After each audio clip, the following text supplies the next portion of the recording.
Hello and welcome back to Something Rotten. This is our second episode on Hellblade, Senua's Sacrifice, and our fourth episode on Ninja Theory writ large. Our DMC Hellblade series continues in choosing the two most different games ever made, ever developed back-to-back by one publisher. Blake, I assume that Hellblade has been the most exciting game that you've played in the past 48 hours, right? There's nothing else that would have taken that title. I thought you were going to riff on how tired I was saying I am, so I had a joke prepared where I was like, I feel like Hell Blake right now. So just wanted to get that one out there. Oh, that's good. Hey, Blake, how tired are you? I feel like Hell Blake right now. So that was good. Hey, we're recording this 3 days after Zelda Tears of the Kingdom came out. And let me tell you, I like Hellblade, but the 2 hours I had to play of this game Saturday and Sunday, really not up to fucking snuff compared to Tears of the Kingdom. It's not. You could not attach a rocket to a sled in Hellblade and send a little Korok into the stratosphere. I did have like a real gamer thought over the weekend where I was like, man, why can't I have a game with the open systems of Zelda and the graphical fidelity of Hellblade? And it's like, yeah, come on, devs, get on that. It's like, you know what? Zelda doesn't need better graphics. Like, the game is beautiful as is in its simplicity, and any marks against it you might have are immediately erased by the fact you can do literally anything you want except for drop a big wooden box on an enemy's head and have it shatter, which, whatever. That's a conversation for a different time. I just feel like a game that open should let you break wooden boxes on enemies' heads. But could you imagine if that game looked like Hellblade? How cool would that be? Imagine if it looked like it did now, but in like the memories where you saw Zelda doing stuff, she was like captured and emoting at the level of Senua, where she's just like tears pouring down her perfectly captured face. Just covered in blood and burnt to a crisp like Senua is by the end of this game, which is truly horrific. It's a real, like, I'm a big fan of games that have you look progressively more fucked up as the game goes on. Right. That kind of like keep the scarring.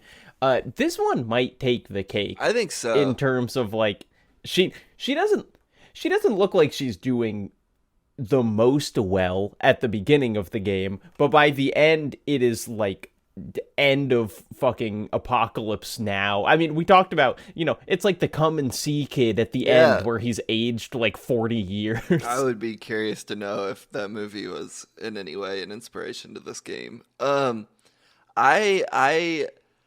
was worried going into this season that we were going to do one rotten game and then one not rotten game. And then I'll tell you, by the end of Hellblade, this is such a rotten goddamn game.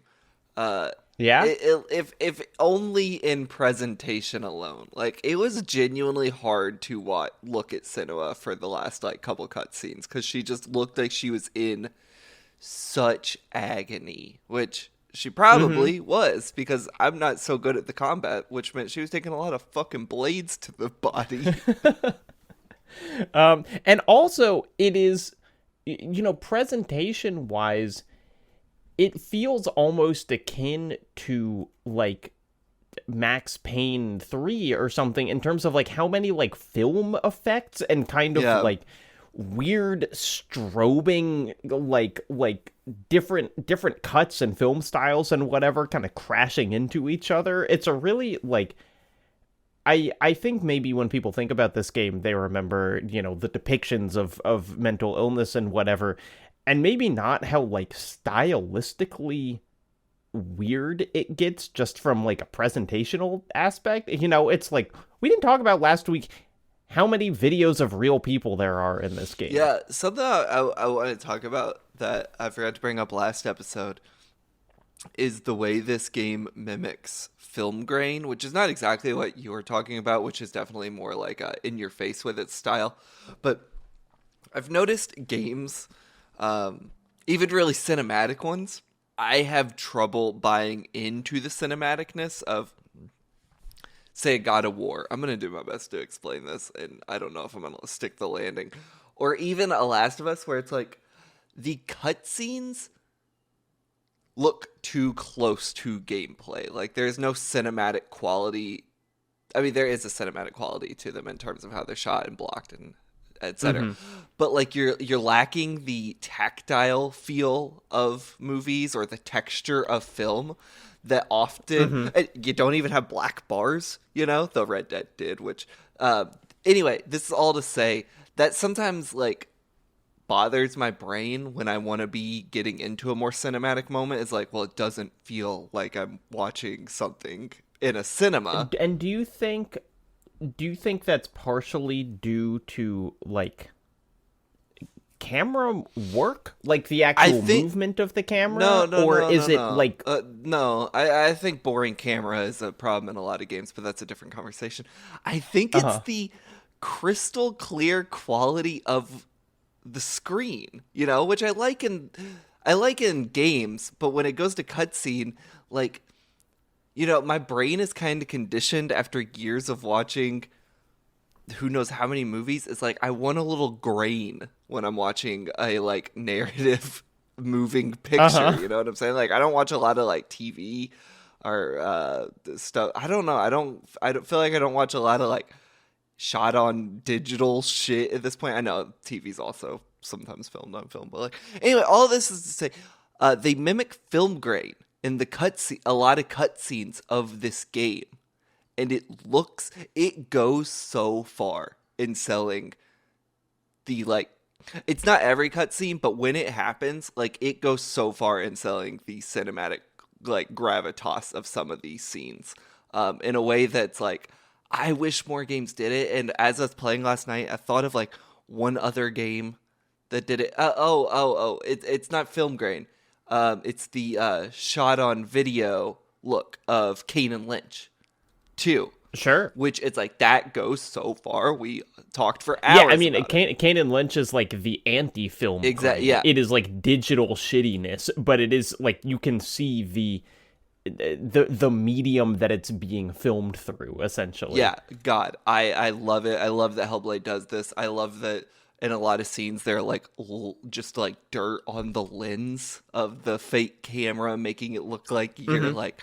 You're a documentarian there with her. Like, I wanted to call that out because I think it's one of the like 2 cooler touches of the like presentation of this game. Yeah, you know, it's interesting. Sometimes I'll stumble into a dumb old Reddit conversation where people are talking about things like lens flare or whatever in games, and inevitably someone will say something like, my eye isn't a camera, you know, like this isn't how it should look. Because this is not how it looks to a human eye, it's how it looks to, like, a camera presenting something. To which my argument is always, like, the only way we see things through screens is via camera. You know, it's like our version of reality that we are used to seeing that is not literally through our eyes, that it's looking at a screen, is always filtered through a camera. And so it makes sense that games would use camera-esque things to represent that reality, even if it is not exactly our reality. That changes a little bit if you're playing something in like VR, which is, you know, arguably so close to seeing that maybe it should be different. But I always really like kind of faking physicalness in in-game cinematography. I think it usually works and brings it closer. There are certainly examples of things doing kind of too hardcore film grain or whatever, but like in general, I really like it, and I do think that this game does it exceptionally well. Doesn't it seem like The Last of Us? Like, when you're playing that game and it goes into a cutscene, there should just be, like, a noisy film grain over it just to, like, fit the vibe of that game. Like, it always bothers me that the cutscenes just look so crystal clear. It's like, come on, add a little shittiness. I mean, it's interesting that you bring that up because it's, like, one of Naughty Dog's things, you know, is, like, they want the gameplay and the cutscene to be as close to each other as they possibly can. Yeah, And yeah. like they talk about all the time, like, oh my God, we're so glad that like you don't have that split-second cut to black before a pre-rendered cutscene starts, which, like, as a player, I don't really care. That's never, like, bothered me too much, but it clearly bothers them a lot because they, like, bring it up frequently. And so it's interesting that you're saying, basically, you want the opposite. You want, like, a larger separation between gameplay and cutscene. But no. Like, in Hellblade, there's no separation between gameplay and cutscene, and as you go into cutscene, it will sneakily add that, grain it up. Yeah, it'll sneakily add that grain, and I never like noticed. It never felt like it was like a switch. You know what I'm saying? It just felt like, oh, here it is, like it happened, and I didn't really notice. It never took me out of it. It only added to how into the game I was. I mean, Red Dead did the thing where it just slid black bars onto the screen, which was definitely more more distracting. But anyway, now that I've said this, a million people are going to write in and be like, actually, there's film grain in all these AAA games. But I don't know. I don't think there is. I'd like to see it. I mean, I think it adds to the presentational aspect of this game, which we've already talked about so much, just being so fucking strong that it's just it is like and I think the other thing that like shit on the camera does, whether it's film grain or lens flare or whatever, is like the thing that our eyes do, which is like when an image is partially obscured, we will fill in the gaps with the most realistic version of that. So it's one of the reasons why, like, whenever have you seen those like GTA mods that look like, they're like real ENB whatever, like we made it look perfect. They're always taking pictures like when it's rainy, and everything's kind of shiny and reflective, and like part of it is like it being reflective covers up the, like, this is maybe not a perfect example of things, but it's like light when it's rainy is kind of more obvious and more bouncy. When everything is dry is like much more subtle in the way that it moves around, and so we can more easily tell that the game isn't doing it. Whereas when everything's wet, we're like, damn, I don't know, this looks pretty much perfect, like, because the light's bouncing around and I know that rain does that for real. And similarly, when this is like, when they're covering up the camera with like mud and film grain and stuff, we are interpreting the image to be like even more real looking because we're filling in the parts that it's like not showing us. Hey Blake, if someone likes this show, what's the best way they could support it? Probably send us like $300,000 in cash. My PayPal is... Okay, I was going to say joining Nebula using our link with the early and bonus episodes and all, but you might have a point. Just drop that cash off at PayPal.com/GameQuery. You know what our sponsor, Henson Razors, is really good for? Yeah, making you have less hair on your body, doofus. Okay, but also gifts. Father's Day just passed, but this is a super classy and kind of cool thing to give for a birthday or something. My friend's son recently graduated high school, and this is a true story. He got him a Henson razor as like a "you're a man now" present. Son, here's your razor. Jacob, you're like 26. How do you have a friend that just got a son that graduated high school? Because I have mature friends, Blake. Well, regardless, I hope your friend remembered to go to hensonshaving.com, use the promo code ROTTEN, so he could also give his son a free box of blades. Happy graduation, son. Here's 100 razor blades. I always think it's the total aside, I'm sorry. But like in those GTA mod videos, I always think it's funny that the telltale sign of like, oh, this isn't real, is like you look at the trees and it's like, yeah, they're not going to model, 1,000 leaves per tree or whatever. Yeah. It's like, or the animation quality of the pedestrians is like, oh, they didn't fix 10-year-old animations. Animation is it is always the thing, and this has kind of been my position on like photorealism as a whole, is like, we're now at the point where you can photogrammetry a rock and put that rock in the game and it looks goddamn perfect. It looks exactly like a rock. But like, you cannot motion capture to the same perfect extent a person walking down a street as you can like photograph that rock. And so yeah, in those GTA videos, they're always in a car because like a car doesn't have to animate realistically, you know, like a car just moves forward and you don't notice the weird ways it like swings its arms. And again, credit to this game, they've only got one person. She animates pretty dang well. Can I posit a thought experiment to kick-start the episode? 15 minutes in. Yeah. I'll cut the rest of that. This is where we're starting. Welcome to Something Rotten. What's up? This is easily one of the coolest games of the PS4 generation, as far as I'm concerned. We can debate the merits of that later. But this game fucking sucks, Jacob. I really, really like this game a lot. Almost every moment I played it, I was not having fun, except for 2 levels that we played this section.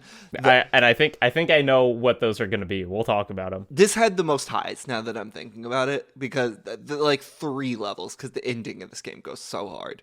But man, I just like, and it's one of those things where it's like I come out overall positive, but also it's like I really hope I never have to play this game a third time. No, I mean I think, you know, and it is this constant like, well, isn't that the point? You know, like that's the question, is like, could you make a game that feels as cool, you know, that is like doing the thing that it's trying to as effectively, that does not have the like wild friction of this game, of like the actual act of playing it? And I think the answer is yes. I think there are definitely parts here that could be smoothed out without kind of diminishing the point. But I think it's generally like a good thing that you finish this and you're like, I really kind of like that I played that. I don't want to play it again. So I was thinking about this a lot last night, is like, you know, what's the version of this game that I like better, or is this the point that I'm not having? Because, you know, the thing I really just started to wear me down, outside of extreme examples, which we can talk about, are the searching for runes.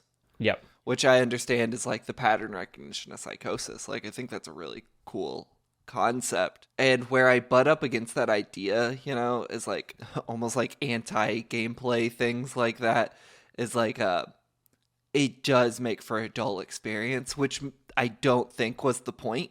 I think they were not trying to have the player be bored, and ultimately that is really boring puzzle design. And I think, unfortunately, when you're controlling the game, that is so much of it that almost the baseline of this game is, this is boring, you know? Yeah, because it's like the pattern recognition stuff in itself is not the problem. It is like being presented with a very video gamey puzzle to, you know, where it's like a section where it's like, okay, I can see that I have to light a torch up there to cast a shadow to see the puzzle.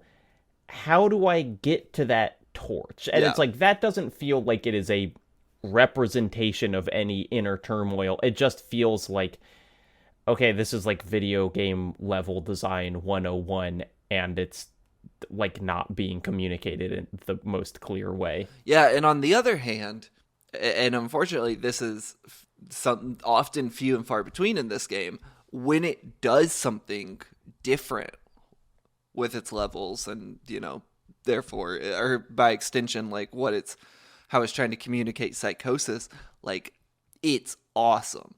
There's a there's a level in this game where you are effectively blind. You can kind of see the outlines of the world around you. I'm glad you're bringing this up. Yeah. Dude, and you have to rely on, you know, you have a little bit of sight, but you mainly have to rely on hearing. And going into this game yesterday, I was like, I don't really want to play with headphones this time. I just kind of want to get through it. And then I hit this level, and I was like, oh my god! And I ran and grabbed my headphones and put them on, and it was so fucking cool, like using the 3D. Anyway, the levels like that are awesome. Like, what a good idea that was. Like, just having to, like, almost like you could close your eyes and play that level, which maybe you Yeah. could. I didn't even try. What was that like in VR? Good question. So the cool thing about VR, one of the many cool things, is that normal games cannot do dark the way that VR does dark, because like it takes up your whole field of vision, Yeah. and so looking around and only seeing like little pinpricks of light in different places is incredibly cool. This was also one of my favorite sections of the whole game, and what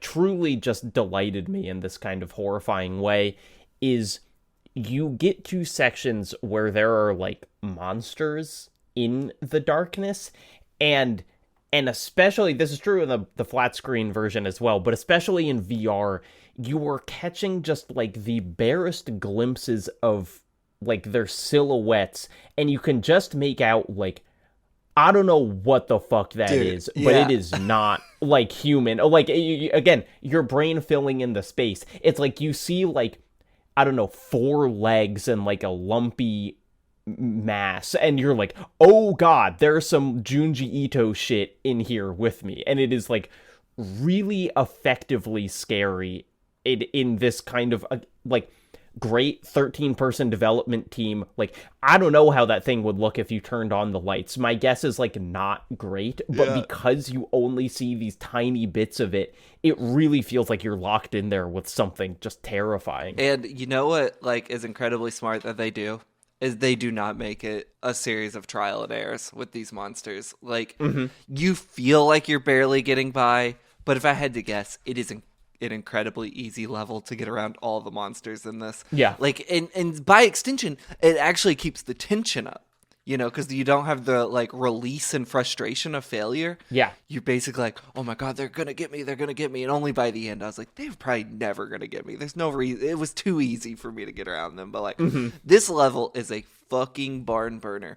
And it was the last one I did of the Trials of Odin, which came as a nice cherry on top of just a series of bad levels. Yeah, so the place that the game starts after we left off last time is Senua has been she's been attacked by Hela the giant. Her sword broke. She kind of wanders to this big tree, and then you find this like sword stuck in the heart of the tree, and in order to pull it out, you have to just do 4 levels, and you can kind of do them in any order, and they do, each one is kind of like a different gameplay style and is revealing something about Senua's backstory. Like, they're each kind of tied into, one aspect, a lot to do with her dad here.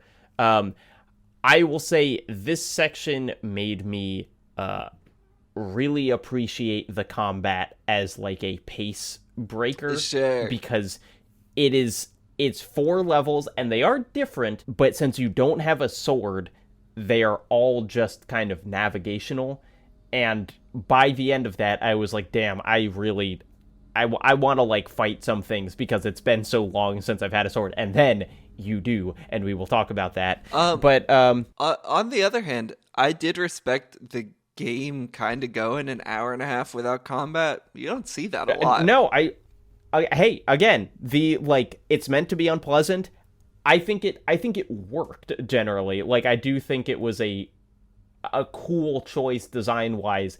It would have been cooler if some of these trials were not as just kind of time consuming. A lot of them, listener, are just, hey, go around looking for the runes. But then there's one where you have to run through a maze from there's one that's very like Evil Within, where it's like there's kind of an invincible boss thing that you can't even look at. Yeah. And you have to go through a maze and find these 3 sigils, which are easier to find, but you're being pursued by something. And I like it as a different thing that the game is doing, but it's unlike the stealth blind section, it is quite easy to fail, at least I found. And so it means you're just doing it several times, and then the tension is kind of gone, and you're just annoyed. Yeah, I was really annoyed by this section. I thought they put out a dud here. Though I did look it up online, because I was like, I didn't spend too much time on it. Luckily, I got through it, but I looked it up after a couple times to be like, is there a path I should be taking? There's certainly not. You just kind of have to wing it. No. And The speedrunners of Hellblade Senua's Sacrifice have it down to a science. I wish they would have given that to me. But I did Imagine speedrunning this game. I did look at the comments, and this is like a notoriously hated level, which I thought was funny. Like, some people were like, oh my god, this took me hours, which, you know, shouts out to them. Hope they got through it. Yeah, so there's that part. There's one in a tower where you're switching back and forth between kind of like a past version that's like golden and idyllic and a present version that's kind of rainy and decayed. Very cool visually. It is just another hunt of the dang sigils puzzle, so hard to do. Though there is a thing that happens in this level and some other ones that I kind of want to talk about, which is this really interesting thing where Senua's mom will appear in, like, there will be, like, architectural details in the world that kind of look like a face, and if you focus on them, then you will see her mom, and she'll start talking. And this level just had, you know, like, one of those that was memorable for whatever reason. And I like those bits. I think it's really cool. And also the story of her mom in this game is very interesting, and so I liked hearing from her. Let's talk about the story for a bit. We didn't talk about it too much first episode, but I think it is part of, like, in the first half of this game, it's all just a little, not confusing, but like intentionally muddied in terms of like what's going on. Yeah. And things get clear by the second half. I'm still not entirely sure all the ins and outs of this game's story, because it's telling like 3 parallel stories out of order all at the same time. But like the mom and dad stuff, ultimately, like, I think the game sneakily makes it its biggest story. Like, it doesn't seem that way at first, and by the end you're like, oh, this was a story of a family, and it like was masking itself. It definitely has the most kind of like movement from beginning to end, you know, in like how many times you reframe it. So like the very basic version is like Senua's mom had a similar, like, you know, clearly heard voices, had something similar to Senua going on, talked to her about it, was seemingly a pretty positive influence in her life, you know, was saying like, hey, it's okay, you're seeing the world differently than other people. You know, that doesn't mean that you're terrible or cursed or whatever. Her dad, on the other hand, did not see it that way. Dad just hyper abusive, including but not limited to locking Senua in a deep dark hole. I assumed beat her and did all manner of things. This game just kind of like gives you a laundry list of awful things that this man did. It's hard to keep track. Yeah, and we find out at the end. And so one of the aspects is Senua blames herself for her mom's death in this kind of abstract way at the beginning, where we don't know what happened. Senua just blames herself. And then we find out at the end that she should not have, and in fact, her dad burned her mom in essentially like a witch burning. Yeah. Like her dad is, and this is actually something that I want to talk about more, but like her dad is this kind of religious zealot and sees their both Senua's mom and Senua's psychosis as essentially some sort of devil. You know, it's not said in like Christianity terms, but it's referred to as the darkness. And that is, Senua, I think, got that framing essentially from her dad. Is, you know, this kind of, this interesting conversation the game is having, where it's like, you know, her psychosis did not start when she like was traumatized, but this kind of different way of seeing the world she had was made into something that she like hated and feared because her dad told her so much, like, you're fucked up for seeing the world this way, you know, like your head is a corrupting influence on you. What did you think the, like, I guess to boil the question down to its simplest form, what did you think the point of the story was? I understand, like, it acts as an empathy machine for, you know, mental health struggles. It also seems to be an exploration of how people with psychosis might have been treated in ancient Norse times. But, like, what is it a vehicle for? Like, because it's exploring this narrative arc of, like, how Senua is treated by the world around her. And it's like, I don't understand what the analogy is for. It's like, okay, is that just supposed to make me think about how people in 2017, when the game was released, were, you know, people with mental health issues were treated then, or how people with mental health issues treat themselves? Like, I really struggled to kind of piece together all the disparate parts of the story to figure out, like, is there one cohesive, like, vision for what this game's telling me? Does that make sense? I think I think the kind of the boring version of this game is just, you know, kind of like, what if you were on a quest and you had psychosis? You know, how would that make it different from a regular video game quest? I think that's certainly underselling what the game is doing. And I think if I had to, like, you know, if I had to boil it down, it would essentially be that the problem is not hearing voices. The problem is not kind of like having this altered perception of the world. It is being othered for feeling like that. Sure, you know, like you get the sense, and Dillian, who's like the most positive, you know, influence in Senua's life other than her mom, has several lines that are like, you know, essentially saying like, I don't love you despite these things, you know, like, I don't think you would be a better person if you did not experience the world in this way. And so, you know, I think a lot of it, when she kind of like at the end, she lets go of some of them, you know, she kind of like temporarily gets rid of the Furies or whatever. And I think we're supposed to see that as like, not like she is overcoming her psychosis, but more like she's able to separate the voices in her head that are simply like part of her, and the voices in her head that are like her dad's corrupting influence on her view of herself. Does that work? I think so. I kind of like, I struggled to piece it together. I don't know, because it didn't seem like a game solely interested in, like, hey, have you ever considered people with mental health problems are people too? Like, nice core type games, you know, like to do, where it's like, okay, I get it. You know, I climbed the mountain and that's what anxiety's like. Cool. Hey, A Short Hike is a great game. I was making fun of Celeste. Game okay. I love. I love Celeste. Also came out in 2017, but come on. I get it. She climbed the mountain. Great stuff. Good story there.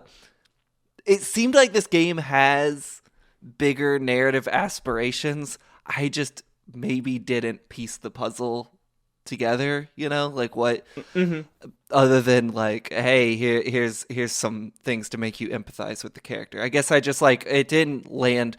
When I say it didn't land with me, I don't mean an effectiveness. It just, like, for whatever reason, I didn't seem to pick up on a larger message. I mean, I do think that actually a part of it is this kind of like, you know, I think that even removed, it is hard to imagine what this story looks like if you remove the psychosis.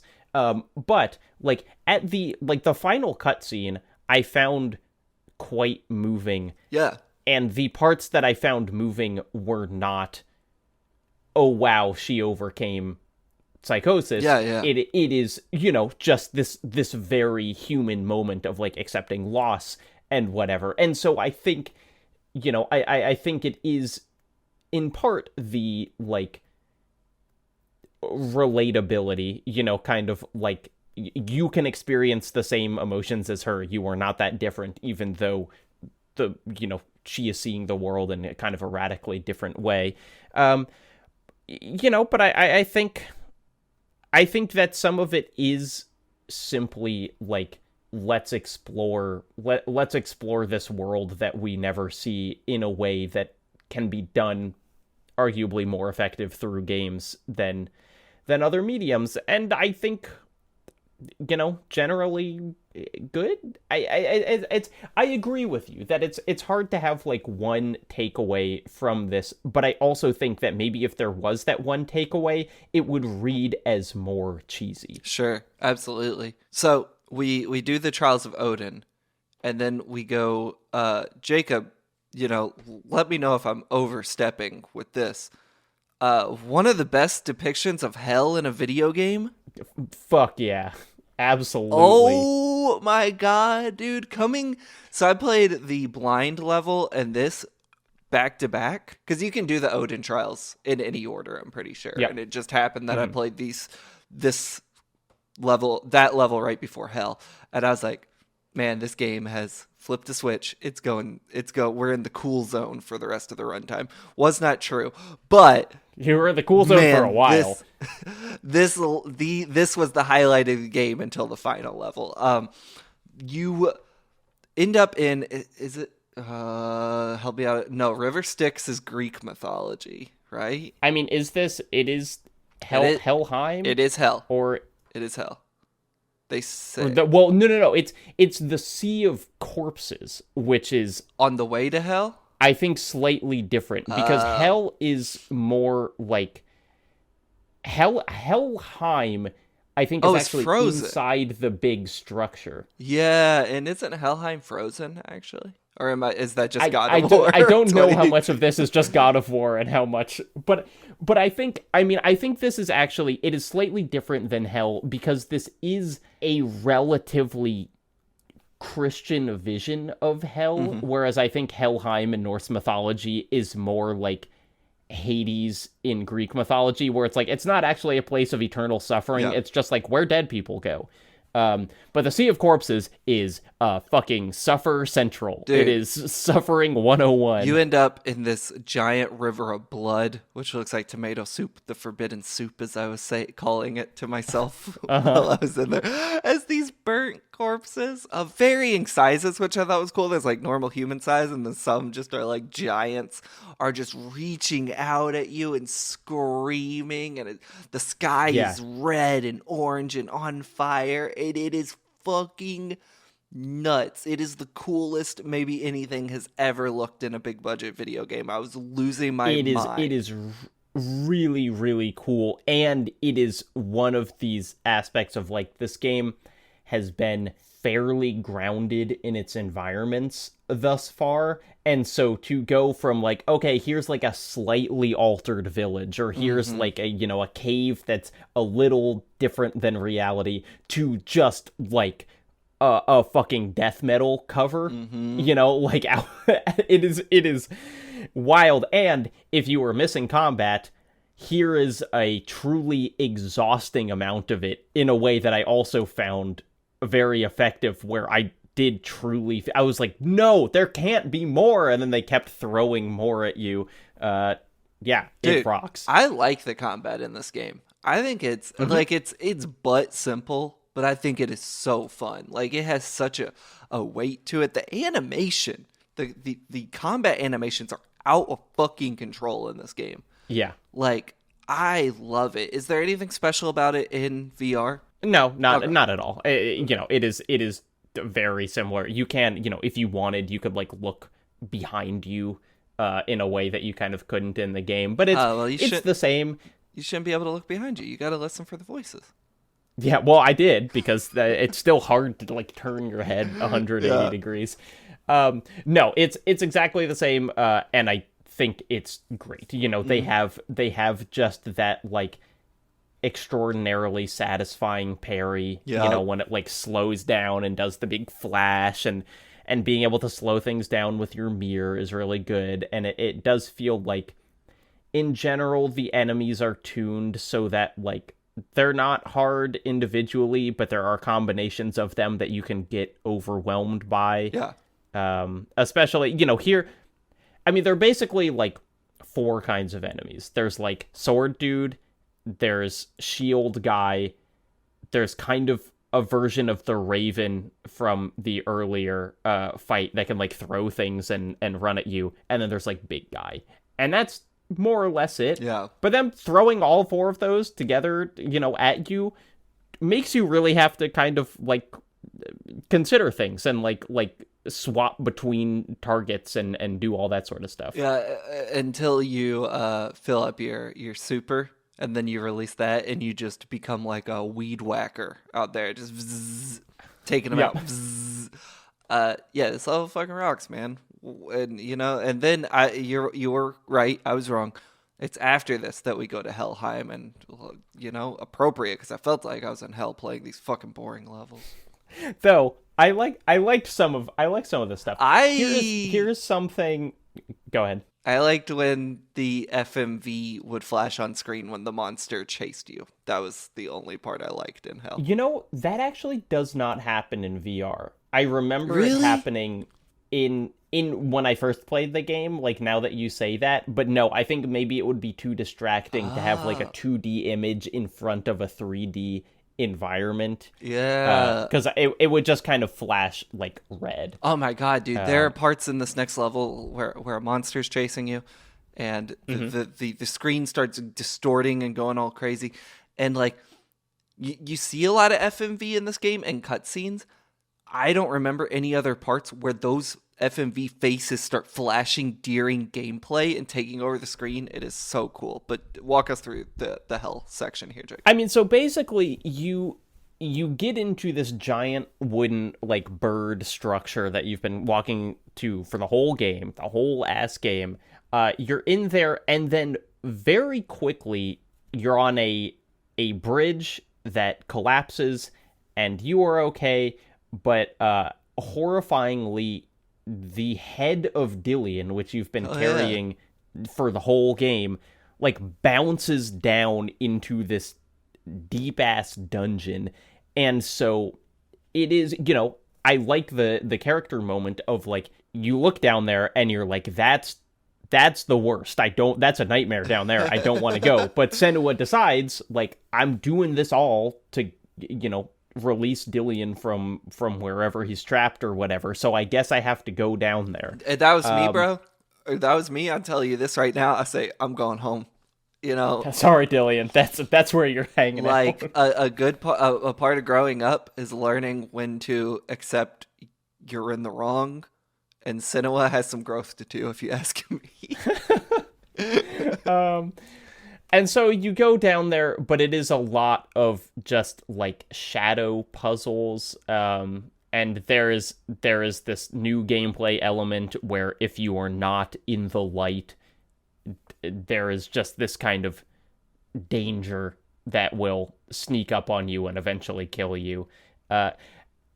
There's a very weird choice here, which is when Senua gets killed by the darkness as opposed to like by an enemy, she screams in this way that like it sounds like a Kane and Lynch 2. It's like what is it called when it like maxes out the equalizer? It peaks. It's Yeah. Her scream's really obviously like peaking in this way that it doesn't do in the rest of the game. And I found it an interesting and kind of, I couldn't figure out why they chose that. There's a heavy distortion on her voice, which is like mimicking peaking, because I don't think it's actually peaking, because that would probably sound unusable.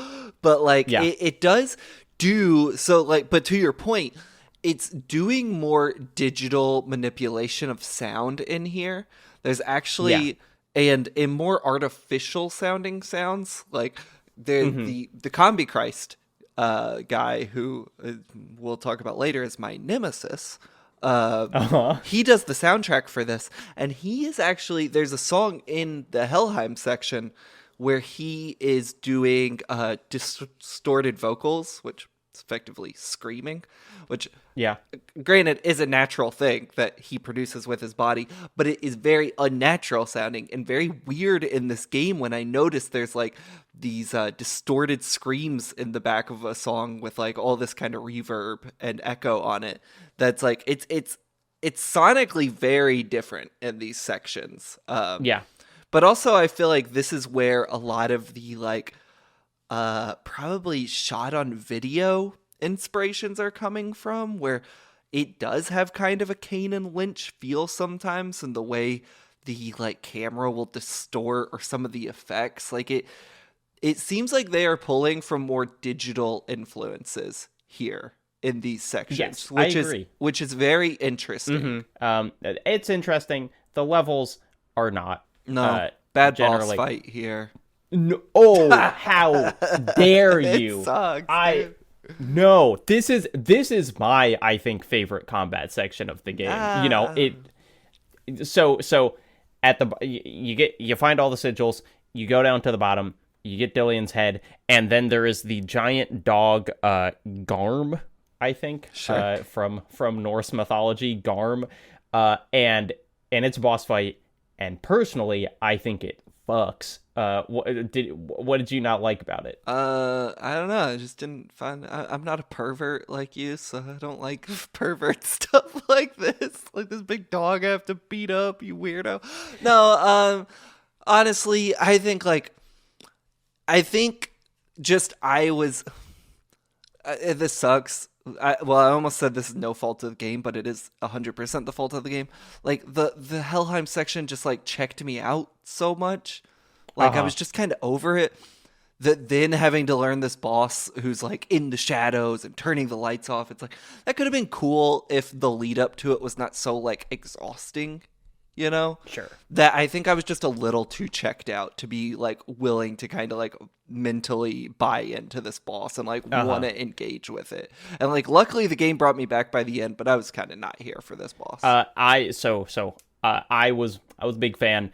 This is a part where VR really paid off, really shown, because it's like in VR things feel more realistically scaled. Yeah. And so I basically what it felt like was not a dog. I felt like I was fighting like that big boar from Princess Mononoke, essentially, because it's like its face is all fucked up, and I think it actually like decays further throughout the fight. Like I think it has like subtle model changes. I could be wrong about this, but it felt like as I fought it, it got more kind of like flesh strips hanging off of it or whatever. And then the idea of it doing flashing lighting and like disappearing and coming in from other places just really work in VR when you're like fully in this. And it felt, I felt like I was like, oh my god, I'm doing like a Monster Hunter here, because it just felt so big and intimidating that I was really, really in on it.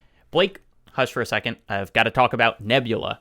If you've watched my YouTube videos before, you might have heard me talk about Nebula. I've put many hours of bonus videos up there, as well as uncensored and extended essays. But Nebula is not just a video platform. Something Rotten is also hosted on Nebula, and just like with my videos, watching them there is just straight up better. First off, the obvious, no ads. As much as you probably love my and Blake's voices, it's just a superior experience to listen to a podcast without ad interruptions. Every video and every podcast on Nebula comes ad-free. Secondly, you will get to hear every episode of Something Rotten a week before the rest of the world. Desperate to hear us get into that next game? It's available right now on Nebula. Thirdly, for every miniseries, we will be recording a whole bonus episode, essentially a recommendations list for further media related to the game we covered. This is where we'll really get to go outside the box and cover stuff that might not have come up on the main feed. So, more episodes sooner and without ads. Nebula even gives you a custom RSS feed so you can keep listening to it where you listen to all of your podcasts.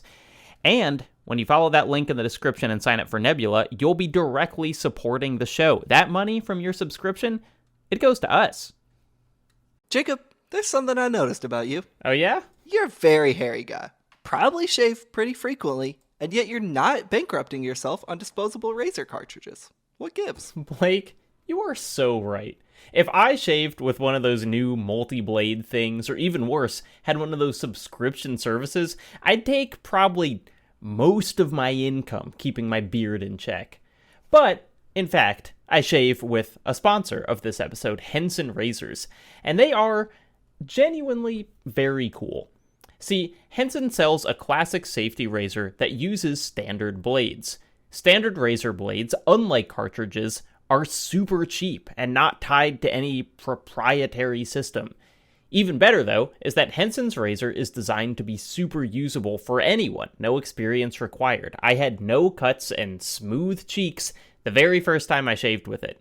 It's a classic kind of razor, but engineered with super modern tech. It's the pinnacle of razor evolution, Blake. HensonShaving.com, promo code ROTTEN. Can I tell you something about me, Jacob? I have not used a razor since I was a teenager. Is that true? I use an electric razor. I'm just really good at using those. Yeah, that's all I use. Blake, here's the thing. I actually use this all of the time. This is a sponsor that I truly believe in.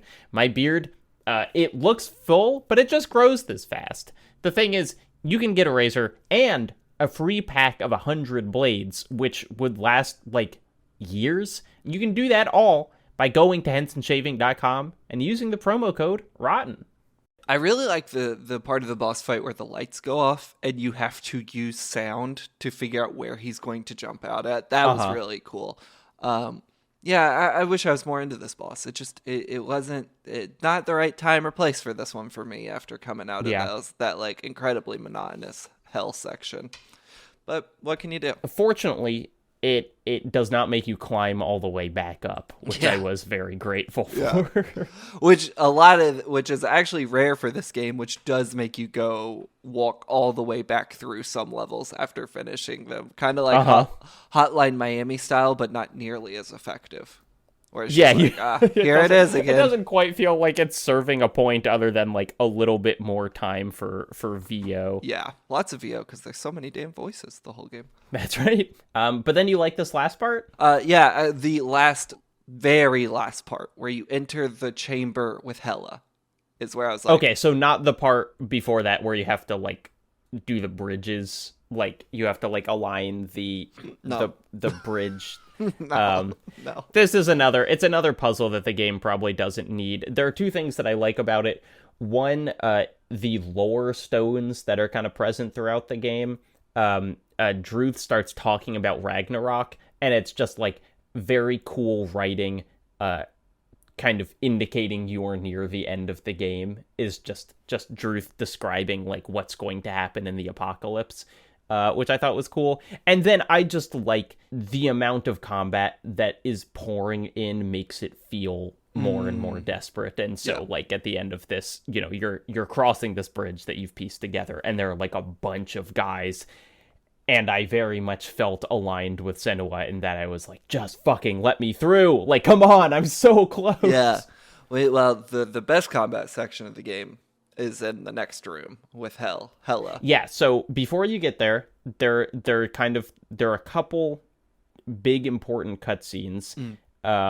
There's this one where here's a part that I want to ask you what you made of it.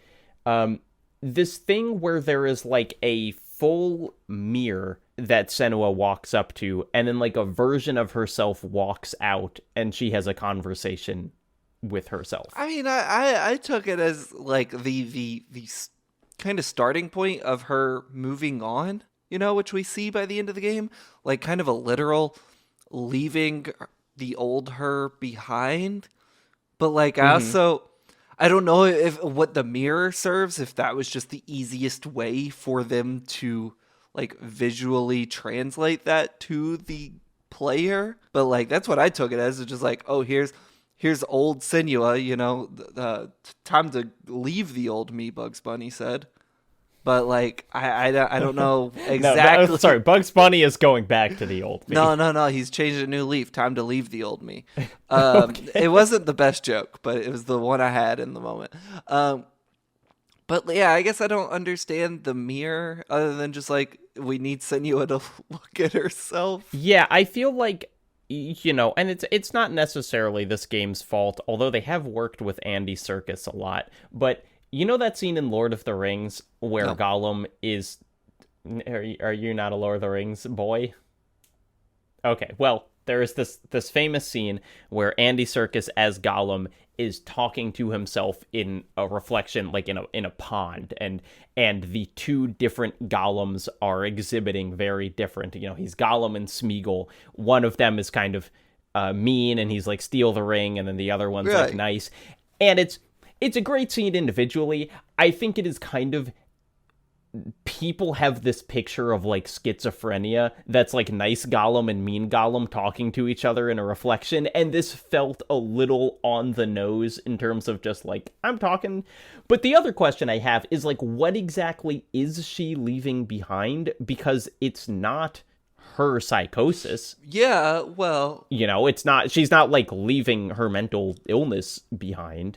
I think it's leaving the version of her behind the version of her who is not in control. You know what I'm saying? Like, I guess speaking as an addict, like, there's no universe where I'm not an alcoholic. Like, from the cradle to the grave, that's just me. But, like, Right. I don't drink anymore. And I haven't for, however many years now. So, like, I am in some way in control of that. There is an old me who is not in control of that, and there is a new Right. me who is, every day working to stay in control of that. And I think that is the version Senua is leaving, because like it would be narratively irresponsible for this game to be like she's leaving her mental illness behind, because that's just not how it works. You live with your mental illness, and that is part of the journey of mental health. And I think that is what it's saying, is like she is leaving the part of her that is, I don't know if this is the right word, but like a victim of her mental health. She is learning to be the one in control of herself, not the this thing that she was born with. She's going to learn to live with it, not like live behind it. I think that's a great... I'm fully satisfied with that answer. Here to serve. Then you have another part that I'm assuming neither of us 100%ed this game by finding all the lore stones, but I looked up, there is this interesting extra scene right before the end where if you found all of them, Druth shows up, who is this guy who's, he was a slave of the Northmen. He's been telling you all the lore, blah, blah, blah. He gives you kind of an interesting speech where he says, when I was originally, like, the Northmen took me in because I was smart and I spoke a lot of languages, and I thought originally that I would be able to stop them from torturing, pillaging, razing villages to the ground. And then they tortured me, and then I didn't even make an attempt to do that. And so it is kind of him looking at his own kind of like collaboration in the atrocities that they brought forth, which is interesting. But then he says, I was not the one that told them about your village. There was a different guy, a man in black, who came and he told them, and we are to understand that is Senua's dad. So in fact, it's him who kind of like caused the murder of everyone and all that shit. You see the man in black several times, especially by the end of this game, and like that's who I took it to be, was her dad. No, we definitely know that. What we didn't know is that he's the one who, he was like an informant. Like, he told the Northmen, hey, go here and fuck everything up. And so that's this new twist. But then, yeah, you walk through the door, and then shit gets wild. Hella's chilling there, looking like $1 million. Shouts out, bang my line. Hella, what's up? This section's so cool. It feels like half the game's budget is in this section. And you just are basically got to run from point A to point B. Hella makes it difficult. She's blowing up bridges that you got to run past. And then you end up in the final combat section, which is so cool. You can fight it, as far as I know, as long as you want until you either choose to die or the game kills you. I think the right way to play this is choose when you die, because the voices change here. So basically, like, literally all it is you just got to run to Hella. Well, I mean, there are some mandatory combat things. You fight, like, all the Right. bosses again. Yeah. But when you get to this final one, you notice the voices change. They are less frequent, but they're also, like, cooperating with Senua. They have a softer tone. They're effectively helping you. Actually, this is here. Wait, let's go back to the mirror for just 1 second, because one thing that she does leave behind there is like the Furies. Oh yeah, those specific voices, and there's this interesting moment where they're like, wait, if you die, we die. We don't want to die. You know, even if you want to die, we don't want to die. And she kind of leaves them behind. And so then in this new combat encounter, you are not with like the three women who have been kind of voicing all your doubts throughout the game. You have a different one. Yeah, and they're like, it's helping you, and it's nice and relaxing, this section, despite how hectic it is. The song from the reveal trailer is in here, which is a cool like callback. Which is just like sonically a very different sounding song than the rest of the soundtrack. And you have this voice, and over time, it starts telling Senua to let go, because it's like, it's effectively like, hey, it's time to wrap this up. And I think that's why, like, when you play this section, like, don't let it overwhelm you and kill you. Like, choose the moment you're like, all right, and then the enemies will kill you, and then the end of the game happens. But I think it's so cool. And I think you do kind of have to, you have to choose, because I think in this last section, you know, Senua gets in the state in combat where she's like downed, and then you can kind of mash the button and she'll get back up. Yeah. And I think that in this section, you can almost always mash to get back up. Oh, okay, interesting. And so you do, you know, you do eventually have to make that choice, whether it is through acceptance or just like exhaustion. But like eventually, yeah, you let yourself be killed. I kind of wish that wasn't there. It'd be like that you always have the opportunity to get back up. Like, I wish. I mean, and maybe I'm wrong, or maybe it gets like you but can't now that match quickly enough.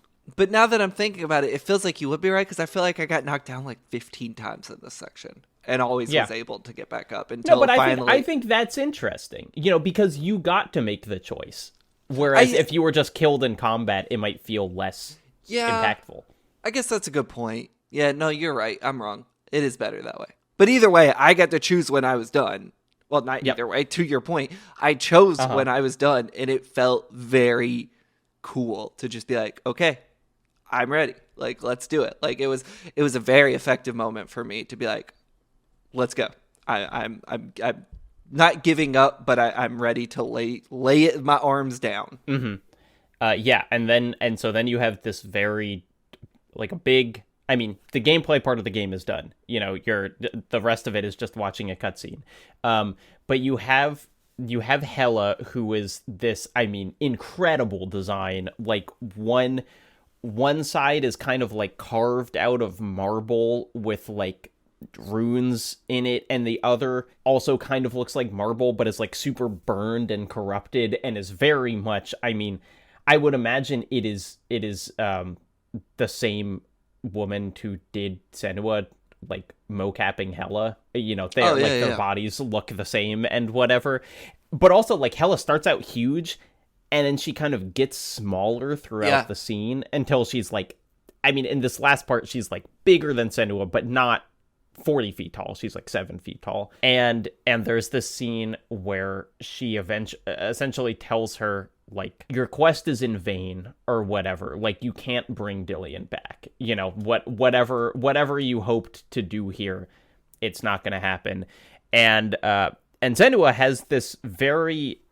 I wondered if you picked up on this or if it was intentional, but it feels to me like she very clearly kind of speed runs the stages of grief, where she does a kind of little like anger, denial, bargaining, Yeah. whatever. And there's that scene in The Simpsons where Homer goes through all of them in like Yeah. 2 seconds, which is Yeah. very funny. It didn't feel like that. It felt genuine, but it is this very, like, for all her performance in this game, she does like, Senua doesn't talk very much at all, and she certainly doesn't have kind of extended monologues, and so this is like maybe her only big, like, I am performing a spoken monologue for like a long time in this game. And I think this is actress Melina Juergens. Like,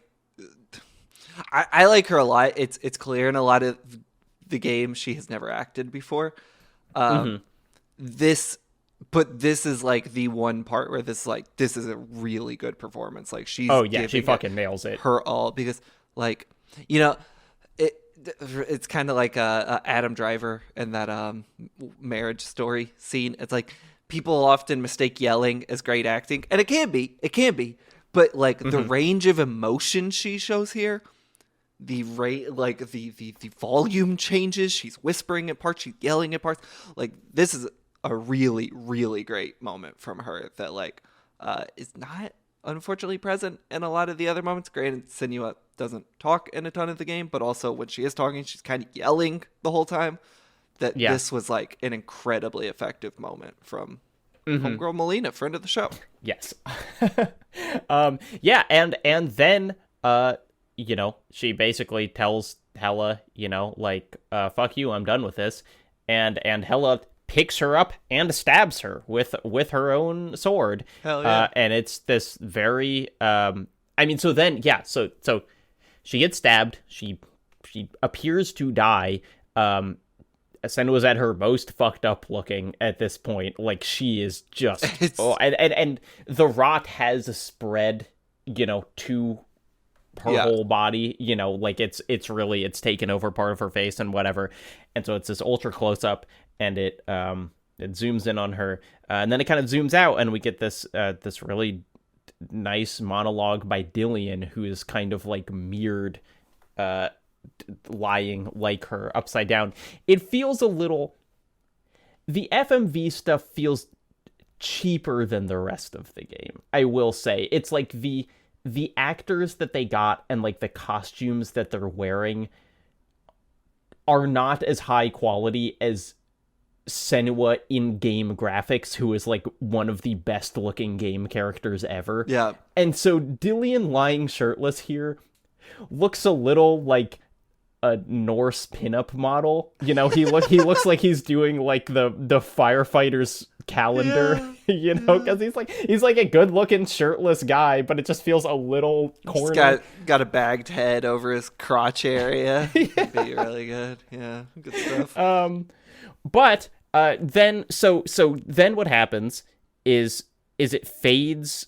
The kind of like illusion of this giant Hella's throne room fades, and we find that we are in the top of the bird that we've been looking at the whole game, which is just super cool to be in the top of that bird. And Hella stands up from Senua's corpse, picks up the head, and like, drops it off the side in a very like, I am letting you go, I am accepting this, or whatever. And the camera pans down and it pans back up, and now it is Senua who has let the bag go, and Hella who's lying dead behind her. This really got me. How'd you feel about it? I thought it was great. Really good moment. I love the ending of this game. I thought it was good to let Senua have a happy ending. I think because it would have worked for Senua to die at the end. Like, thematically, it wouldn't have been out of nowhere. But it just, it is so moving, I think, to see maybe the point in her life that she's always imagined would happen, which is like, she gets up here, Dillian can't come back, and she like kills herself. Is like, you imagine in Senua's head, she's always been like, well, that's probably what's going to happen. And so for then us to kind of see that, but realize that like that's not actually where she ends, I think is this, it is the kind of overcoming the part of her mental illness that wants to kill her, even though she is not then like free of psychosis, but she's like deciding to live, which I think is a really powerful thing. And then she sets up a sequel, which I totally forgot about. I completely forgot about that. That she looks at the camera and she says, like, my story isn't over. Yeah, check it out. Game Awards 2019. You'll see me again. What's up? It's crazy. She said that verbatim. Yeah, she said, I'll see you with Jeff Keighley. Yeah. You know what, Jacob? Great ending to this game. Immediately gut punched by... Yep, you guessed it, folks. The worst song I have ever heard in my entire... I'm not even hyperbolizing. Don't go. Oh my God. I want you to stay. I woke up this morning and the song was stuck in my head. Like, the first thing in my head this morning was this. Jacob, I cannot explain to you how irrationally angry I got listening to the song. And I listened to the whole thing because I was like, there's no way this is real. I am hallucinating. I sent myself emails about this song so I could remember, because I didn't want to. Usually, if I want to talk about Southern Listener, I put it in our Discord chat so I see it when I log in to record. But I didn't want to spoil it, so I had to email myself and hope I remembered. I just wrote, no punctuation, of course, except for changing to all caps sometimes. Oh my God, the closing credit song is the worst thing I've ever heard and doesn't fucking rhyme. Is this the fucking combi Christ? I swear to God, he's my enemy. Okay, so I want to talk about this. The song plays. It's just this like, I sent myself a second email. Love that this high concept experimental game with all caps, something interesting to say, ends with a fucking royalty free sounding ass nice core song. It's so... it makes the game feel so much less subtle. Yes. It's like, it is so on the nose that it makes you wonder if the rest of the game is actually much dumber than you thought. Yeah, so it is like, it literally sounds like, it's not. It's part of the OST, but it sounds like a royalty-free song you would hear in terms of just like that level of vapid positivity that some of those songs have. Mm-hmm. But the thing that really drives me crazy about this song is it does not rhyme at all. And this is something you hear in creative writing 101 courses or like early music songwriting classes where it's like, songs don't have to rhyme. And technically, that is true. You know what makes for bad songwriting, Jacob?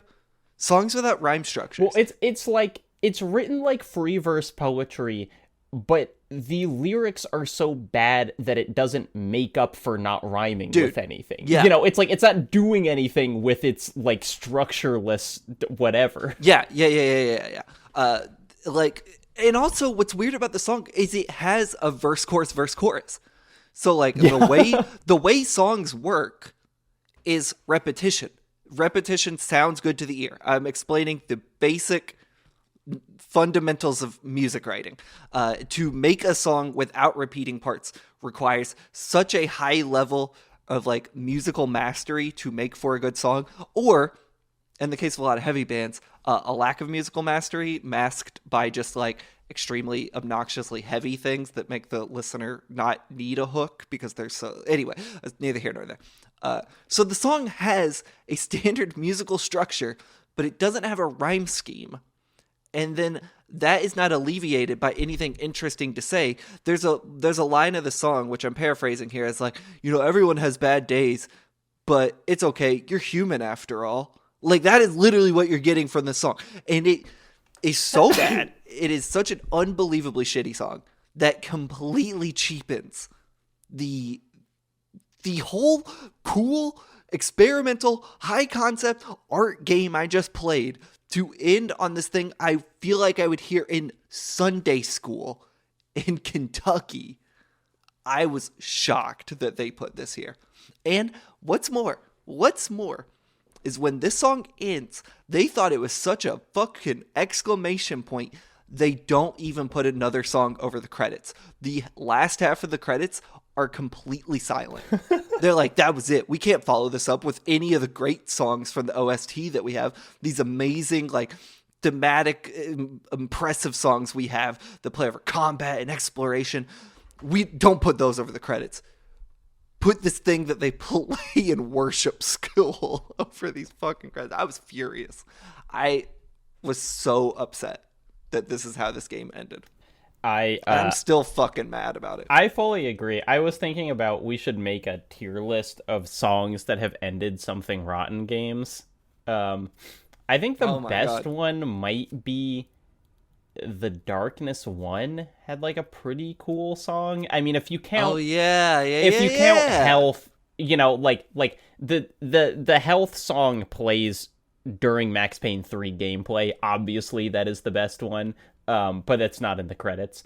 I will say a different note that I made about the music is just before the credits roll, the song playing, I know you're not a Lord of the Rings boy now, but sounds very much like Into the West from the Lord of the Rings soundtrack, which is a song that always does make me cry. And so I feel like it's almost cheating a little bit by his like, am I just getting emotional because this sounds like that Lord of the Rings song?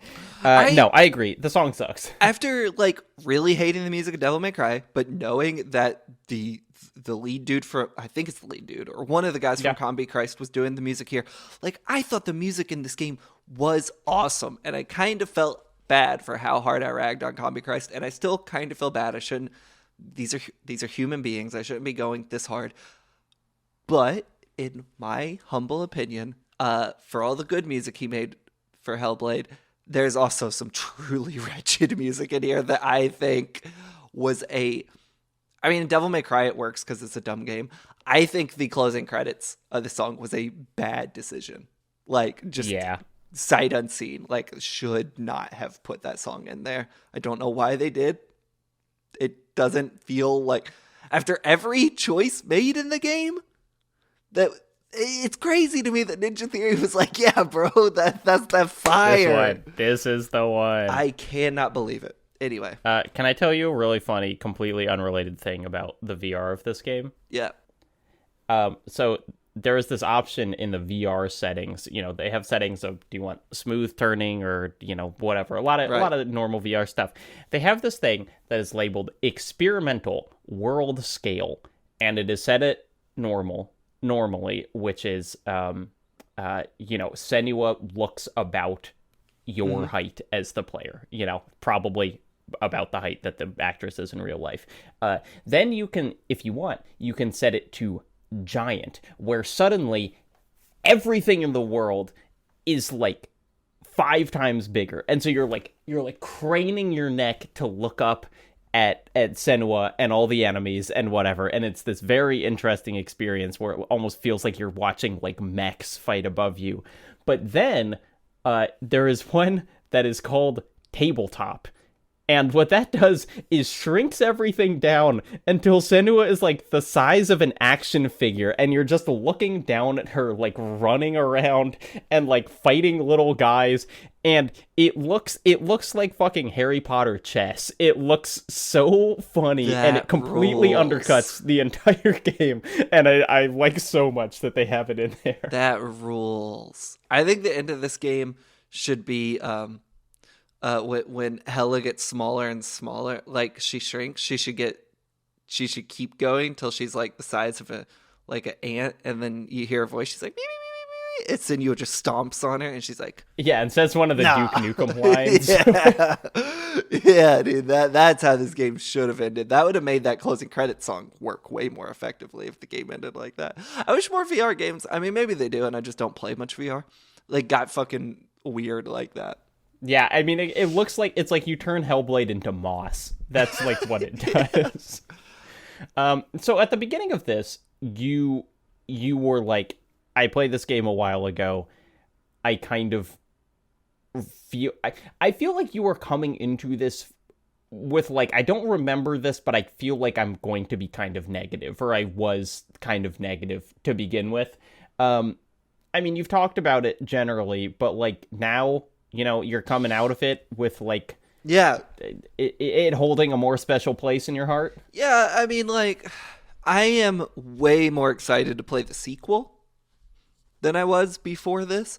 I think overall, like, my thoughts on playing the game, like, just the act of playing it, are negative.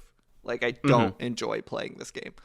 I think, like, the thing I had forgotten about this game was how experimental it was and how, like, weird it was and how many moments in this game are, like, kind of swings for the fences, like the ending, the hell section. Like, there's a lot in here that is, like, really, really cool that I totally forgot about. And, like, the idea of Ninja Theory being able to blow that out, ostensibly tackling another AAA game, because, like, they are owned by Xbox now. This, as far as I understand, ended up being a success for them to warrant a bigger sequel. Oh, yeah. I mean, they gave some details in there. Cool. In the thing, like the developer diaries, where they were talking about in the, they said like, it was the best-selling game on PlayStation Store when it released for that month. There might have not been a lot of other stuff that month, but like they said that they sold like 600,000 copies in 3 months, which was enough for them to break even, and they thought that was going to take more than twice as long. And so it was like they fully. We didn't talk about previously the funding of this game, which is, I know we're at the end here, but just briefly, it is interesting. Almost all of it was just Ninja Theory saved up money from doing, other gigs, Disney Infinity and shit. They took out some loans. They had a little bit that was actually funded by like a European mental health organization, but it's like a very small slice of the pie. So this was like genuinely self-funded, and then I think they got to use some stuff probably for free or for cheaper because of how much they featured them. There's a lot about like the systems they used to do the facial scan stuff. Maybe they didn't have to pay that much for it because they got to be such a like good demonstration of it. But anyway, game did well. It sold higher than expectations. It is certainly getting a sequel. Sequel. And then Ninja Theory got bought. Yeah, Ninja Theory got bought. So the thing I'm like, the thing leaving this game is like, hey, an awesome experimental thing.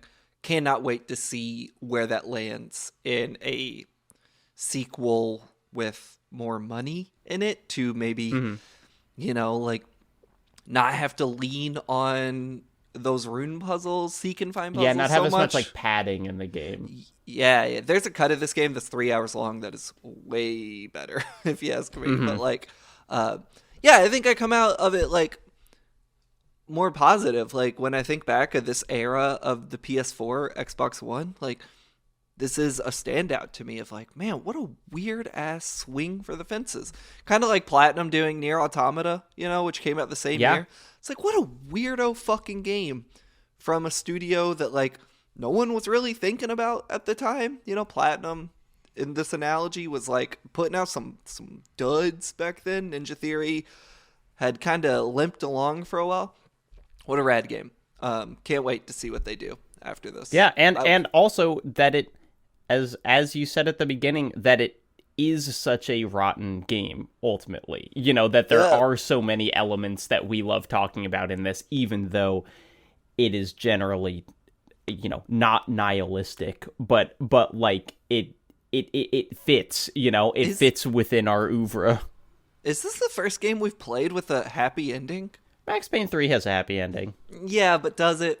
Look, as we learned, he's drinking a soda at the end. He's not drinking, like, Corona or whatever. But he also commits some crazy terrorism. Oh, sure. The game ends with him blowing up an airport. Yeah. Maybe.